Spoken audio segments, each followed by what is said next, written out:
months ago. And I got there.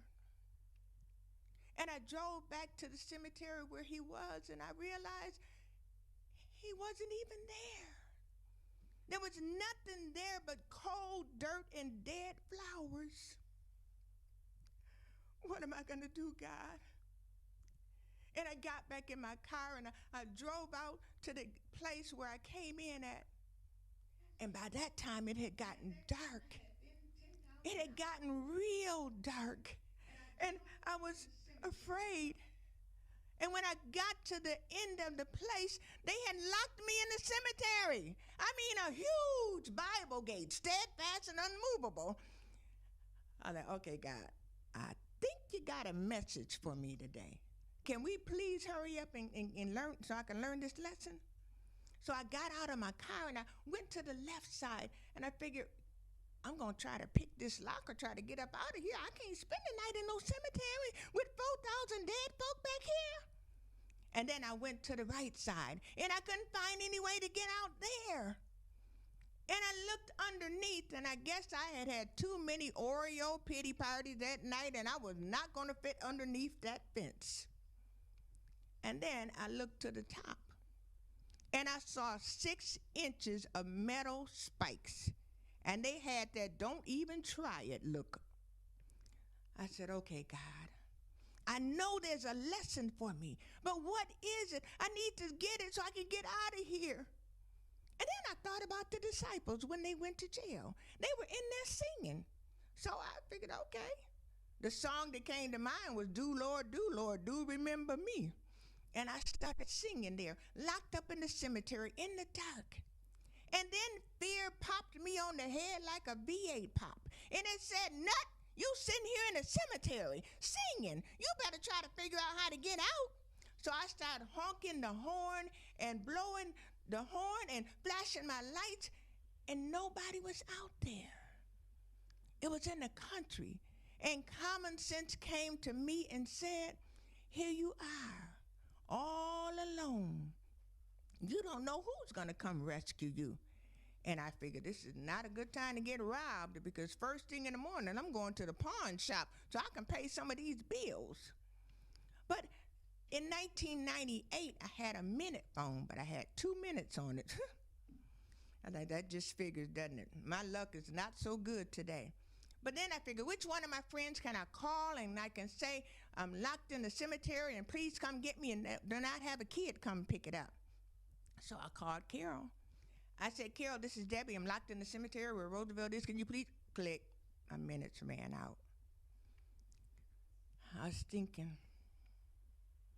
And then I thought I can dial 911 with no minutes. So I dialed 911, and after the lady started laughing and stopped laughing, she said, well, guess what? They'll be back to work in the morning. And it hung up. I was like, God, okay, what is this lesson? As long as it's not anything like Ezekiel and any dry bones connecting, hip bone, you better stay right where you at.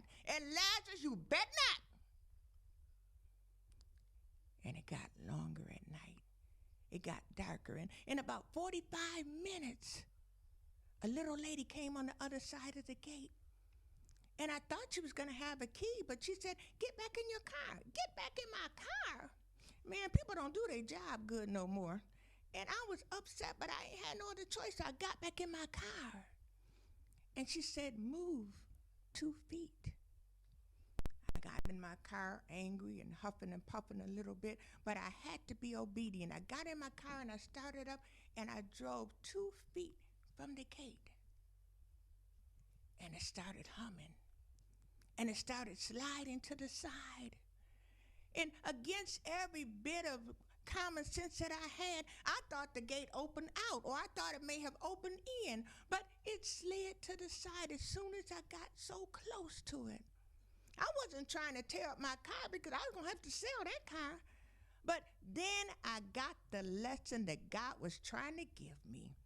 He said, in life, you're going to go through many storms. You're going to go through places that you don't understand and feel like everything is lost. But you can't go backwards. There's nothing there but cold dirt and dead flowers. And when you go to the left or you go to the right, nothing is going to happen. But in life, you got to trust me and move forward. You got to pick up what pieces you can and just trust me. All you got to do is trust me. I'm not going to put on you any more than you can bear. And it was just 2 feet from my freedom. And that lesson gave me the courage that even though my husband was dead and my father was dead, who was a rock in my life, that I had God. And I could pick up those dreams, pick up those broken pieces, and move forward. You see, because it was just a pile of broken dreams. And nothing ever like it seems, but I had to move on from here and move forward with my life. And I thought about all the time that I wasted with dreams and hopes that weren't even mine, following other people's dreams. But with God, I could pull those pieces back together. And I moved on out of that cemetery, and it wasn't too long after that God said, "Can I trust you?" And I said, "Yes, Lord, you can trust me." But I moved to Cleveland. I didn't know anybody in Cleveland, but I had enough trust in God after being locked in that cemetery that he was going to take care of me no matter what. And one of the first parables that he gave me, I came to Cleveland and I started performing parables and I started doing different things, but I was like, God, but it's taking too long.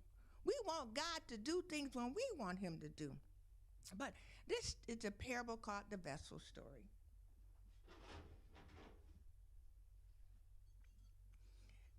I'm a vessel,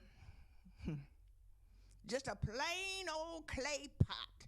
Now, it wasn't my choice to be no crusty old vessel, and you better believe me, I tried to fight it every step of the way. You see, I didn't think it was fair. All my other friends, they just got on the wheel and spun around a few times, and they were done. While some of them even had beautiful glaze, and they went off to decorate mansions and fancy places, but not me. I stayed on that wheel so long, just going around and around and around, and I didn't even know which way was up. I was like, ain't this my life? Shouldn't I be the one to decide what happens with my life? I'll tell you one thing. The very next time that potter slow that wheel down, I'm going to jump. I got my chance. It was the end of the day, and the potter slowed down the wheel. And I said, I'm going to jump. And I jumped. And when I jumped, I was so happy because for the first time in my life, I was free.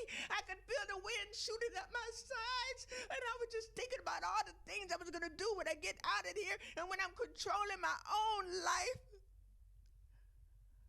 But then I hit the ground. And I hit the ground with such force that the left half flew over under the window and the right half flew under the shelving. Uh-oh. Soon the lights went out and the door creak closed. And there I was all alone and nobody even knew where I was. It got colder by the hour and darker by the hour. And I sat there and I just thought about my life and what a mess I made out of my life. Nobody could love me the way I was. Part of me wanted to get some rest because in the morning, the potter was just going to come in and dash me in the fire. The other part wanted to scream and yell in agony because it was over. Look at me. After what seemed like an eternity, I could see the sun begin to rise through the window. And shortly after that, the door creaked open and a candle was lit. And the potter saw me. And by the light of the candle, I could see his strong arms, and I braced myself because I didn't want to feel what it's going to feel like when he dashed me in the fire. But he picked me up. And his strong hands were warm.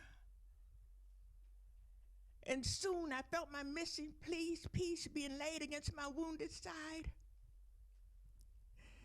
And in shame, I lifted up my eyes. And I saw my reflection and a tear in the potter's face. And he held me up by the light of the candle. I could see how broken I was and how damaged I was. Nobody could love me the way I was. And then he brought me to his bosom. And I could feel his heartbeat.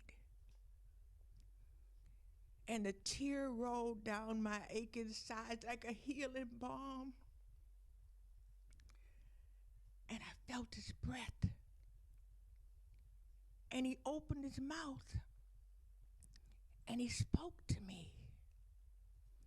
And he said, if I can use you, break your will with my own hand.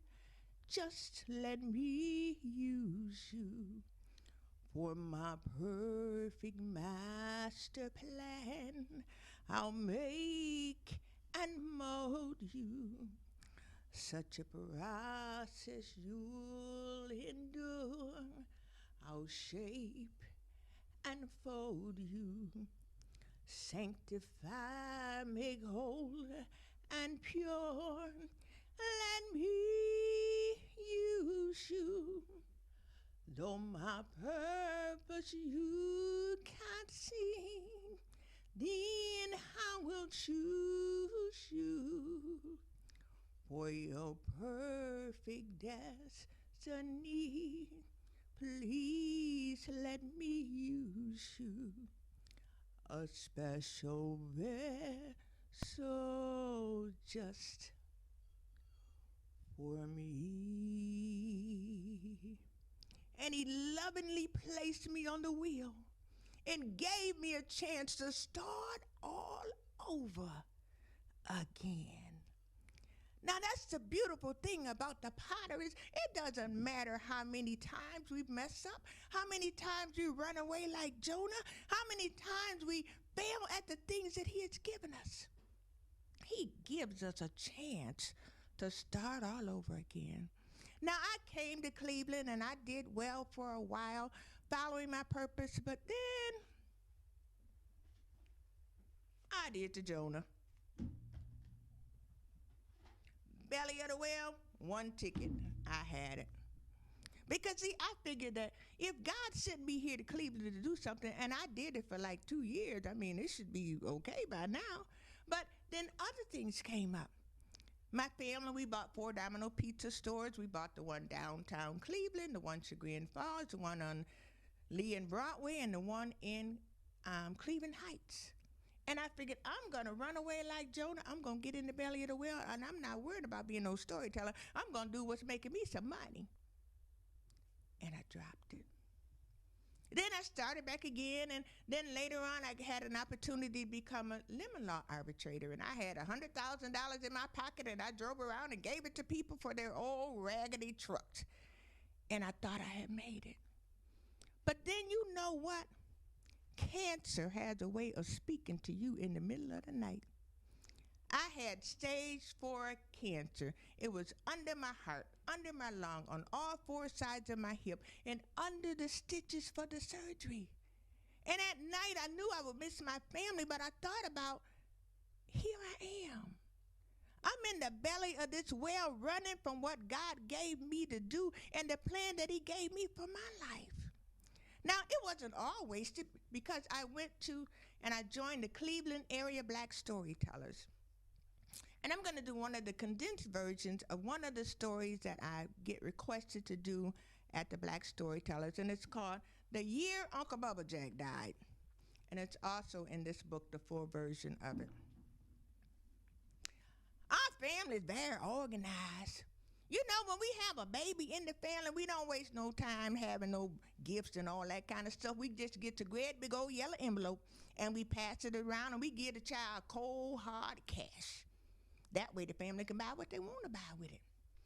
Now, when it comes to them names now, they don't name nobody Polly and Billy Ray no more. So we have lessons to teach them how to pronounce the younger name. Now, we celebrate birthdays and we celebrate all kind of things, but I tell you, it ain't nothing like when the good Lord see fit to pluck one of us off of the family tree. We gets right military about that. Now, I remember one time I was sitting down and I was reading the newspaper, and it said B.J. Madison with a T done died. Lord, B.J. Madison with a T. Lord, that's Uncle Bubba Jack. Uncle Bubba Jack done died, Lord. But I told you we's organized. So I went and I called Beba May. I said, oh, Beba May, I'm so sorry to inform you that Uncle Bubba Jack done died. And Beba May hollered and fell out. And the reason I knew she fell out because she about 600 pounds. And I felt that vibration on the phone. And we said, we got to get organized. So Beba May called Cousin Tooby. And Cousin Tooby called Cousin Pooter. And we all got everything situated. Now, you know, in a family, you know who can cook and who can't cook nothing. So way ahead of time, we done planned the repasses. Now, if you pretty good, we might have put you on meats. Now, when you come to the repass, you bring your particular meat. If we tell you chicken, don't bring no ribs. Now, if you ain't on meat, you might be on sides. Now, if we tell you potato salad, you bet not come up there with no coleslaw. We don't play that. Now, if you ain't on meats and you ain't on sides, you might be on desserts. Don't come practicing under them Facebook recipes. We want the same thing every time. If you want to practice some recipes, take that to your coworkers. Now, if you ain't on meats and you ain't on sides and you ain't on desserts, then you is forever to your own homecoming on drinks and paper cups. Now, it's a good thing we was organized like that because the funeral was the next day. So at 10 o'clock the next day, we all showed up at Porter Funeral Home. The folks with the meats was in the front. The folks with the sides was behind them. And the folks with the desserts was behind them. And the folks with the drinks and the paper cups was all out in the parking lot. And I was the spokesperson. So I went in and I said, oh, Mr. Porter, Uncle Bubba Jack done died. And Mr. Porter said, I'm sorry and I give you my condolences, but what's your uncle real name? Lord, it hit me like a sack of taters. I didn't know what Uncle Bubba Jack's real name was. And I asked Beba May. Beba May didn't know. And we asked Cousin Tooby. He didn't know what Uncle Bubba Jack's real name. And Mr. Porter started sweating. Because all them folk was out there with them meats inside and smelling up the neighborhood. He didn't want no dogs come running around there like crazy. So he said, let me go back in the back and see if I can figure out who your uncle is. So he went back there. And shortly after that, I started hearing some singing. Now, I told you our family was very organized. We got one family member that's a choir director. And she was out there directing the choir. Now, the folks with the meats was the tenors. And the folks with the sides was the altos. And the folks with the desserts was the sweetest sopranos you ever want to see. Now, if you was on drinks and paper cups, you can just fill in and sing wherever you want to. But they was singing Swing Low, Sweet Chariot, done taking Uncle Bubba Jack home. And at that moment, somebody come in the side door, and it was a little old man. And he came up to the receptionist and he said, ma'am, I'm here for my family people's funeral. And she said, well, sir, what's your family people's name? He said, I don't know. All I know is I've been on drinks and paper cups since my Maybelline died, and here I am. I turned around, and there Uncle Bubba Jack standing beside me. I said, Uncle Bubba Jack, they told me you done died. He said, I ain't died. I just got the family call, and I come to bring my drinks and paper cups. Lord, we knew we had a situation.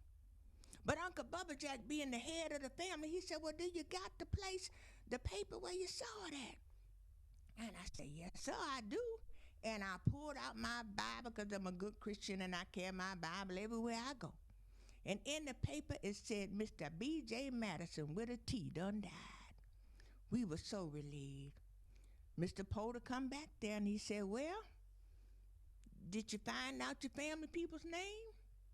And Uncle Bubba Jack stuck out his chest. He said, yes, sir. We's the family members of Mr. B.J. Madison with a T. Whew, that sweat dried up off of this Porter forehead, and he showed us where to go take the food and where we was going to have the service. Now we's very organized. I done told you that. So we have the people in our family that do the funeral singing. You know, Precious Lord and all them. And they commence to singing. We have folks in our family that do the crying. They do the crying and hollering. We have folks in our family that do the fainting and the falling out. And we have the other folks that do the fanning. And they run between the ones fainting and falling out and between the ones crying. And Uncle Bubba Jack did the eulogy. I tell you, Mr. B.J. Madison with a T would have been proud of his homegoing. Now, after everything was done, we cleaned up Porter Funeral Home cleaner than it ever been cleaned since Uncle Bubba Jack was a child. Because that's just how we do in my family. We believe in leaving everything better than it was before we got there. Now, we filed on out of Porter Funeral Home. The folks with the empty meat plates was in the front. The folks with the empty side dishes was behind them. The folks with the dessert plates was behind them. And if you had drinks and paper cups, you just file on out anyway. Now, sometimes it takes a child to let you know what's going on. And Beba Mae granddaughter said, well, what is Uncle Bubba Jack's real name? I looked at Beba Mae. We looked at Uncle Bubba Jack. And he started scratching his head. He said, well, it's been so long, I don't rightly remember. So much for being organized. And so I went on and I continued to tell stories at the Caramoo and different places, but I never made it what God wanted me to do. Make it the first thing that I'm supposed to do. Make it a primary thing in my life, because sometimes we take gifts and we just discount them. But you know, I thought about sometimes when I go to the nursing homes, it brings joy to people. It encourages people. And I have one last final story for the season. And it's by Mary's neighbor. It said, I knew Mary. Yeah, I lived right next door to Mary. Now, I ain't no nosy neighbor, but I saw everything that went on. I was there when she hopped up on that donkey. It couldn't have been me. I mean, you carrying God's baby and you gonna hop up on a donkey? I'd have been calling on heaven. Excuse me, Mr. Angel, excuse me. Yeah, that's me, Mary. Yeah, blessed and highly favored, chosen by God to bring forth the Savior of the world. Yeah, oh, thank you. Yeah, that's me. Could you check the records and see if this is correct? It's time for us to go to Bethlehem, and all I see out here is a little old donkey. And I would imagine the angel would go back there and check the records and come back and say, yes, that is correct. But Mary didn't complain. She just hopped up on that donkey, boogity, and went on to Bethlehem. Then when they got to Bethlehem, I ain't nosy, but they tell me that Joseph went around and he couldn't find nowhere for them to have the God's baby. That couldn't have been me either. Excuse me, Mr. Angel. Woohoo! It's me. Yeah. Mary, blessed and highly favored, chosen to have God's baby. You know. Can you check the records one more time? We done got here to Bethlehem, and they tell me the Marriott ain't got room for one more chariot. And the Hilton is filled to the hilt. And the Best Western ain't moved on up to the east side yet. And heaven forbid, Motel 6 done forgot to leave the light on. Could you check the records? And he'd come back and he would say, that is correct. Now, Mary didn't complain. Mary didn't fuss. Mary didn't do anything, but she went along with the plan of God for her life. So that's what I want to encourage you, to go on with the plan of God for your life. Don't be stuck in the belly of a whale. Accept your calling. Accept what God has given you and be the best that you can do. We don't have to understand it just like in the cemetery. We just have to continue to be what God has called us to be. And I want to thank you for tuning in for the first episode of Just Telling My Stories. I don't know how God is going to take me out, whether it's with cancer or whatever, but I know one thing for sure, that we come down here for a time and for a season. And with the help of God during that time and season, I want to be found just telling my stories. Those of you that may want to make a donation, you can cash out to That's Right. $BATZ, WRIGHT, and